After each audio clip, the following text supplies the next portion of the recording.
আসসালামু আলাইকুম। যারা হাঁস পালন করতে চান তারা আমি একটা গুরুত্বপূর্ণ ভিডিও দেখাবো। দেখেন অস্থায়ী ঘর করে কিভাবে হাঁস পালন করা সম্ভব। এই যে দেখেন অস্থায়ী ঘর দেখছেন, এই যে বাঁশ দিয়ে একদম তিরপল দিয়ে সিম্পলভাবে ঘর করছে।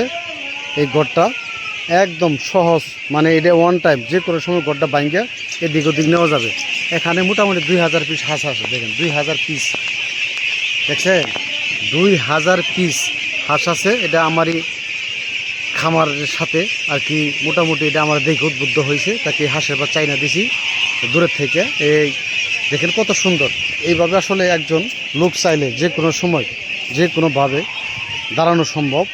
অস্থায়ী একটা ঘর করে, হ্যাঁ অস্থায়ী ঘর করে আমি খামারটা দেখে নিয়ে আজকে আসলাম। এটা আমার হ্যাচারির সাথেই পাশেই, ইনশাল্লাহ খুব ভালো একটা খামার করছে। এটা আমি আপনাদের প্রতিবেদন দেখানোর চেষ্টা করলাম।